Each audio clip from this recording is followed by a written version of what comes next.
চৈত্র সংক্রান্তি ও বাংলা নববর্ষ উদযাপনকে ঘিরে দেশজুড়ে বিশেষ নিরাপত্তা ব্যবস্থা নেওয়া হয়েছে। এ সময় কোনো নিরাপত্তা হুমকি নেই বলে জানিয়েছেন স্বরাষ্ট্র উপদেষ্টা। বাটা ও কেএফসির দোকানে হামলার ঘটনায় জড়িতদের বিরুদ্ধে কঠোর ব্যবস্থা নেওয়া হবে বলেও জানান তিনি। মঙ্গল শোভাযাত্রার নাম এখনো ঠিক হয়নি বলে জানান সংস্কৃতি উপদেষ্টা। বিস্তারিত জানাচ্ছেন রফিকুল বাশার। বান্ডেল থাকলে প্রতি সেনমানিতে টাকা বাঁচবে। বিকাশ সেনমানি বান্ডেল কিনে জিতুন প্রতি লেনদেনে।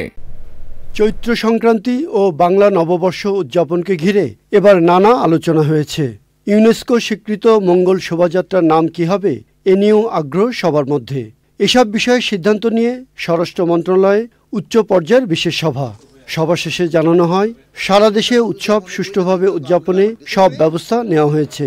মানুষেরকে আপনারা আশ্বস্ত করবেন এখানে কোনো নিরাপত্তা কোনো বিঘ্নিত হতে যেন না পারে, সব ধরনের ব্যবস্থা নেওয়া হবে। সিকিউরিটি থ্রেটের উপরে নির্ভর করে সিকিউরিটি দেওয়া হয়। এখন যদি আগের থেকে তা আমি বলবো যে এখানে সিকিউরিটি থ্রেট অনেক কম, এই জন্য নিরাপত্তা হয়তো আমরা ওই ক্ষেত্রে হয়তো একটু লিবারেলও করতে হতে পারে। যে শোভাযাত্রার নাম কি থাকছে এটা ঢাকা বিশ্ববিদ্যালয়ের সংশ্লিষ্ট অনেকের সঙ্গে আলোচনা করছেন। তারা আলোচনা করে ওনাদের প্রেস কনফারেন্স আছে 10 তারিখে, ওনারা আপনাদেরকে জানাবেন যে নামটা আসলে কি হবে। বাঙালি এবং আরো অন্যান্য জাতিগোষ্ঠী সবাই অংশগ্রহণ করছে এবার উৎসবে। ইসরায়েল বিরোধী প্রতিবাদের সময় দেশের বিভিন্ন স্থানে বাটা ও কেএফসিতে লুটপাটের ঘটনায় 49 জনকে আটক করা হয়েছে। এমন লুটপাটের ঘটনা যেন আর না ঘটে সেজন্য ব্যবস্থা নেওয়া হয়েছে বলে জানান স্বরাষ্ট্র উপদেষ্টা।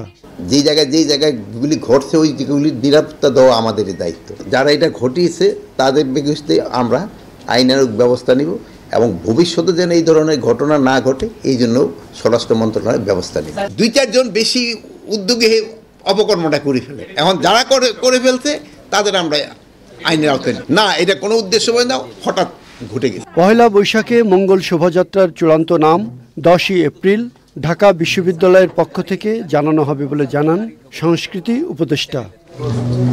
Rafiqul Bashar, channel I, Dhaka.